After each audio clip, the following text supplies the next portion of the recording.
Coming up on this episode of the Preston North End Weekend Warm-Up, we've got Cup Joy for the under-18s, we've got our own royalty in the guise of Alan Kelly as our special guest, and the countdown starts for the visit of Sunderland. All that right here on the Preston North End Weekend Warm-Up. Hello again, and our final episode of the season is also a nod to retro. That was a nod there to Retro Day against Sunderland on Monday. More shirts like this when we chat with Alan Kelly shortly. But we can only start in one place, really, and that is the fantastic win on Tuesday night. Preston North End's under-18s successfully lifting the Lancashire Cup. We'll hear from Finlay Cross-Adair, the goal scorer, in just a moment. We'll also hear from Andy Fensham from the management team. But if you weren't lucky enough to be at the county ground, let's show you exactly how it went.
Feel like a proper win, and in the final, you know, I don't think there's much better.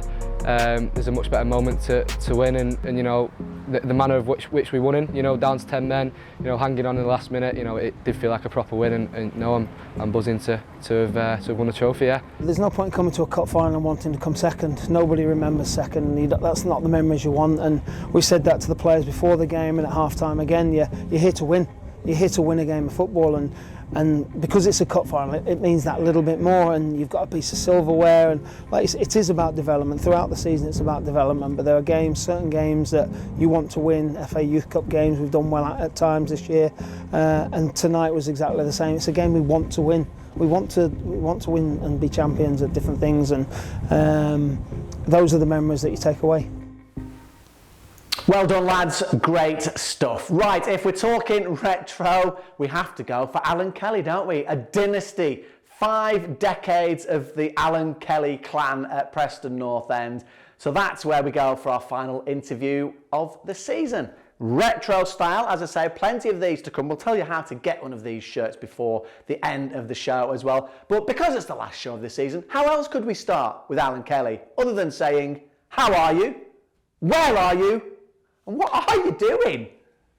Crabbers, I'm in my office, obviously, putting a precious time aside just for you, and I couldn't be in a better place. Well, not just for me, just for me and both our viewers as well. Me Auntie Jean and me mum.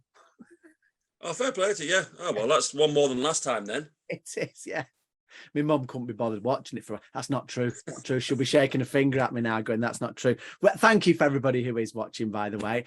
Listen, before we start talking about Monday itself and shirts of years gone by, you have recently passed 1,000 matches as player/coach, which is a phenomenal total. So, chapeau for that, dear boy. How did you feel once you realised you'd gone past it? I mean, not that you passed it, but you sort of are. I've been told that before. But anyway, yeah. I mean, it's when you reflect on it and look back on it. One, it brings back a flood of memories from from a long time in the game. I think it's something that I think you can be proud of. But a lot of the time, just sort of start remembering like something from a season, like trying to pick out seasons. So there's going to be a lot of seasons in there for 1,000 games. So it's really reawakens you to look back on your playing career, then the coaching career, and obviously with Preston and 2015, and then with Ireland and what have you. So yeah, there's a lot of crossover. So it's been a fantastic, I suppose, reawakening of good memories. I'm going to put you on the spot now. And I didn't say I was going to do this, but it's just popped into my head because of something that you just said there. So one moment that you can pick, and that is either when your dad was playing, your dad was coaching, your dad was managing, you were playing, you were coaching. It's got to be a North End moment, though. Yeah. What are you picking? So easy. My debut. It has to be, because that started everything. Do you know what I mean? That's game one. And I think playing against Crewe, back in 1986, I know people say a different century, but yeah, that started everything. Okay, all right, don't rub it in, but that's it. That's the number one game. That's the first game that started everything. And nothing else happens unless you start off with that game. And I started that game at Preston North End, and as you said, following the footsteps of Dad. But yeah, as a memory, as a milestone, as a start to those 1,000 games, the debut has to be the game that has to be the one that stands out from every other game and situation I've been in. So if we're going there, then that was 85-86 season. That was re-election season as well. So given that you played a prominent part the following season when the plastic pitch went down, when John McGrath came in, and when the rebirth, I suppose, of Preston North End started, how do you feel about that? What are the emotions going back to that following season then? Well, I think one, I was 17, so I was young. You didn't necessarily think about the context and the enormity of situations, but I truly felt the re-election, because as I've said before, I used to walk to the ground from home, and I think you summed it up. It's a drop kick away from Deepdale is where we lived, and from the family. So you really felt the anger of fans. You felt that how could Preston go down to that level, and then the next year, everything gets turned on the head with the mercurial and the manager in John McGrath and what he brought to the city and to Preston North End. And as you just described there, the rebirth, and to be part of that, again, as a 17, 18-year-old is just something that gave me a really good grounding in the game, because we had people like Sam Allardyce, Frank Worthington, Les Chapman, Osher Williams. We had all these, a lot of players who had been around. They knew the scene, they knew the game, and they knew what was required to have some longevity in the game, and they gave you that from an early age. So it was a blessing for me that I was in that situation, the right time, the right place, really. Just before we go through some retro shirts that we've got, because we're hoping that as many people as possible turn up in sort of, wow, look at that. I've got that shirt somewhere in this house, but I couldn't find it. That is an amazing picture. You got JT at the bottom, Mickey Bennett, Sam, quite topical at the moment, Bobby Saxton, Les Chapman, Osher.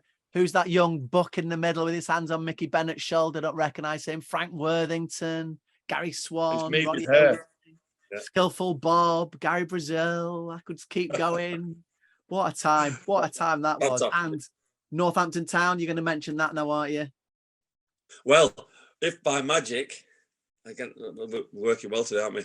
Can you read that or not? I'll be honest with you. I mean, that's one of my favourite nights ever. I'm going to say it, certainly at Deepdale. Northampton Town, 1-0 win. I did not know that you were man of the match that night. What can I say to that? Fortunately, there was some right-minded people who knew the game, and not only joking. But no, I made a double save in the second half. It was the Northampton centre forward went through. I'd been caught off my line. It was a lob volley. I rose like a spawning salmon, tipped it onto the bar, and then it ricocheted back up in the air. And it was going to land on the penalty spot. So I got up and I took the cross. And as I landed and got back up, and being a plastic pitch, the old West Stand where some of our fervent supporters would stand. This, I think, is a good way to describe it. Yeah. They all started singing "Two Alan Kellys." There's only two Alan Kellys, so that's where the song came from. So it was never repeated; only happened once. So one night only, but not harsh but fair. But yeah, so that's the vivid recollection of that, and also, it was sold out. It was the stadium was sold out. Someone said there was 17,000 there. There was said that there was more than that. It was just people hanging off the rafters, and again, to be a part of that, and especially at a young age, and the history that goes with it, it's just. And then winning that Crabbers. I know you thought Gary got it, but to play a part in that is just a fantastic memory that slots in nicely within those 1,000. Yeah, I make no excuse for talking about that. I know we're talking about 86, 87, but from where we were to that next season, it's so magical. Right, yeah. Retro shirts. You went through a few shirts in your time. Your dad's had a few, obviously. Well, did your dad have a few? Was it quite standard, your dad's goalkeeping shirt? Was it, or was there like slight tweaks? It was just green, but like with a roll neck wool collar. That was what, and we spoke about before about, the first game of the season red hot, last game of the season red hot. And you had this thing was like, you couldn't escape it. So all the goalkeepers looked like they had completely red heads or high blood pressure, but it wasn't. It was the fact that they couldn't breathe within this wool roll neck goalkeeper shirt that they wore at the time.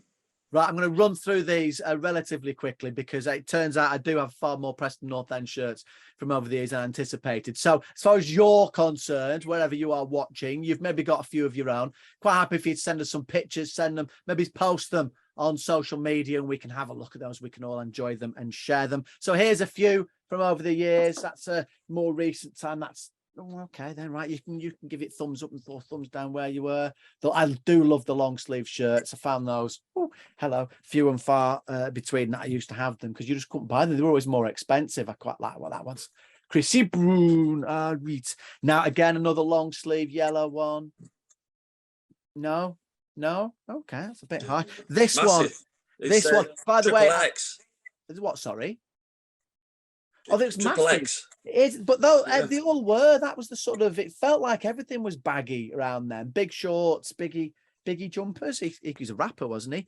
Yeah, we got that classic on that one. I always think of Brian O'Neill. When I think of that one.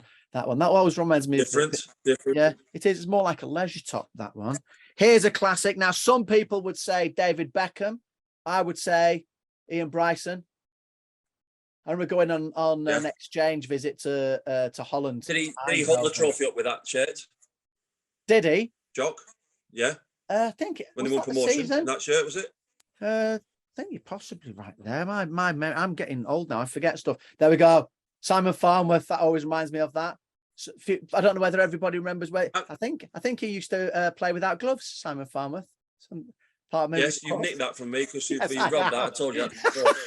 So that's fine, no problem. There's this Catter's restaurant. Did anybody remember these? I found this, and I don't know whether I bought it from the club shop or not, or whether possibly somebody watching this maybe printed them up in the garage or not. I used to love this T-shirt. So that was John McGrath's last season then. 89-90. Was that Shrewsbury Town last game of the season? Oh, yes, yeah. And we all took toilet rolls and the police weren't particularly welcome. Oh, it was a fantastic scene, yeah. There's a classic shirt. Gary, I can't remember am I thinking Gary Swan in that? I'm not sure or not. And then I always think of this one. Graham Shaw. Graham Shaw, that's one. I think Graham Shaw in this one. Yeah, I think. Ribeiro. Made to last.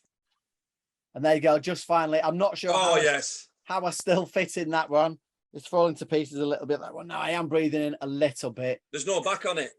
That's why. Nice. You see, with a bit of piping there, that is retro, as retro as you could possibly get. And I can Very clean as well. Very clean for you. It is very clean. That'll be my mother. Thank you, Joan. Or my Auntie Jean. They both have sent me bits and bobs. So it is the last game of the season. People turn up in the shirts. And because it's the last game of the season, we'll talk about the fans again. And as far as you're concerned, you've been a fan, you've been a player that has probably been on both ends of certain fan receptions.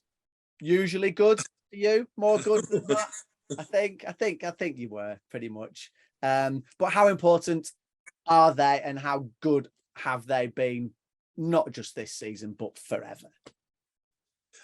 Listen, integral, because I said to you before, you're on about Shrewsbury away, 89, 90, when everybody comes down, and we had to, we were seeing if other results, if they didn't go well for us, we could have gone down, but the support we got is, it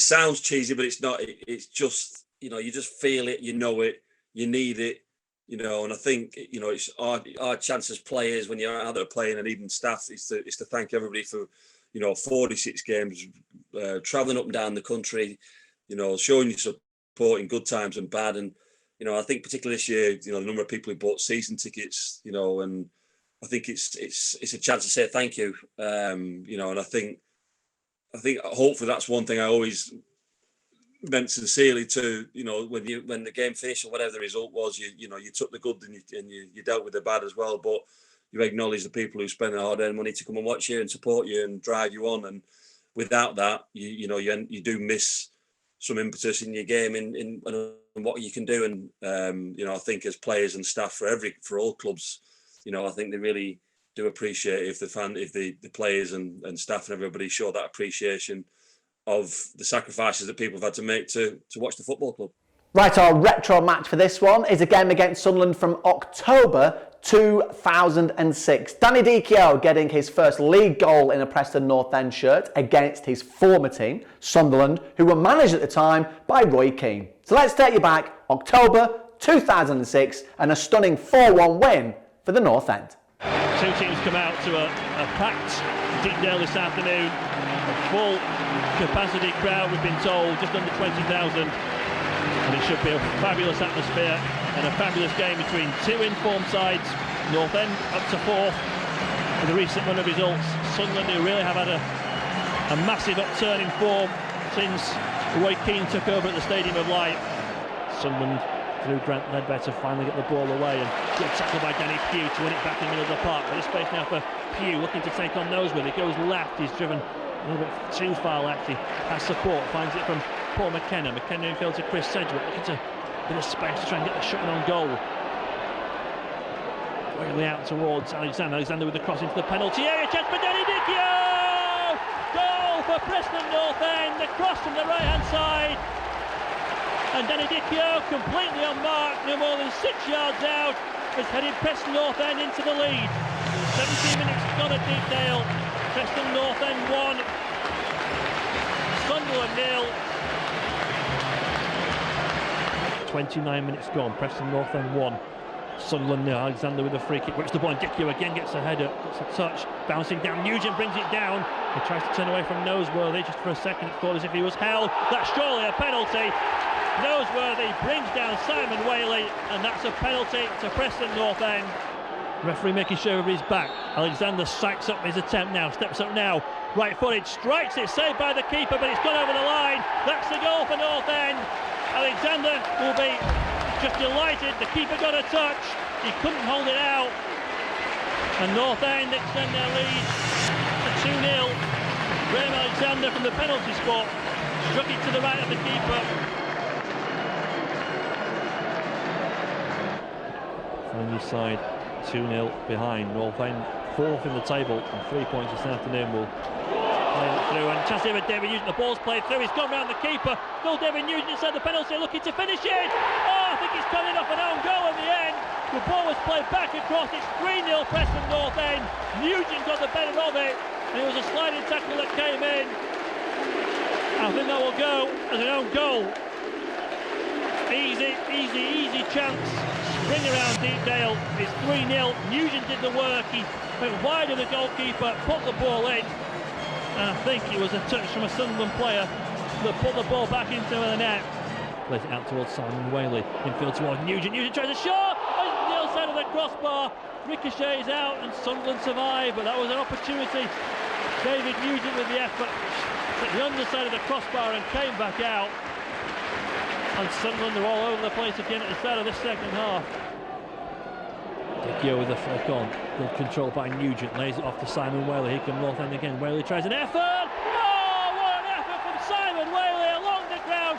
Didn't look to have power in it, but he had the right direction. Wide of the keeper. And Simon Whaley has made it 4-0 to Preston North End. And chance of easy ring around Deepdale. 25 yards out, just struck it low. Didn't look to have real power on it, but he hit it exactly in the right direction. Lawrence with the corner for Sunderland. Ball swung in, header, goal for Sunderland. They've got a goal back. Stanislav Varga with the header. We've got one last spark in it as we are into the final 60 seconds. Will it come from Sunderland? The ball's played in towards David Conley inside the penalty area. Off the line by North End by Liam Chilvers. I think the last chance for Sunderland.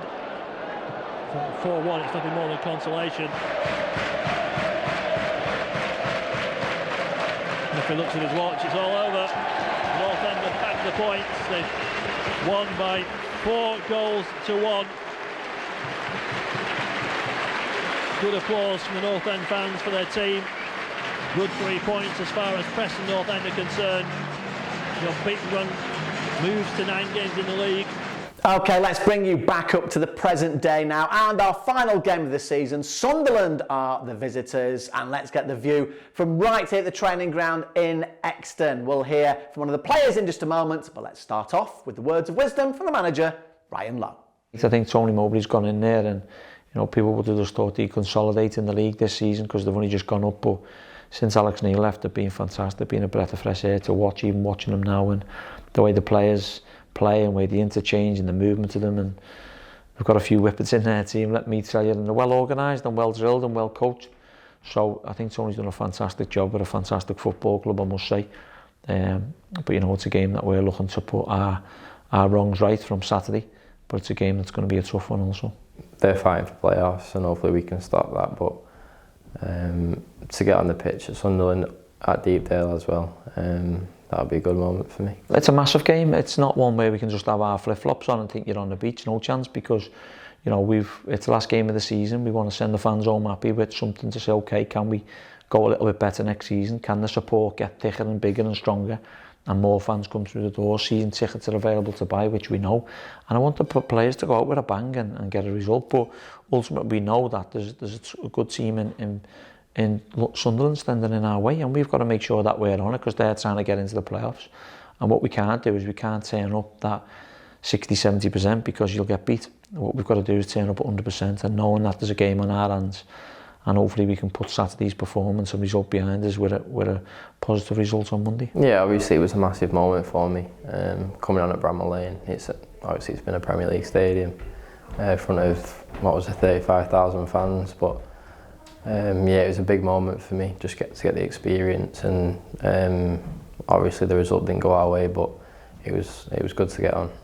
And that is almost that. I did promise you I would tell you about the retro shirts. I'm sure you'll turn up in your thousands, a cornucopia of different North End shirts from over the years. If you haven't got one and you want to buy one, these are in the club shop, but I'm told there are only a few left, so get yourself in there like Mickey Flynn is sort of the expression, isn't it? If you haven't got your tickets yet, you can buy them right up until kick-off for the home end. You need previous purchase history to do so that is good.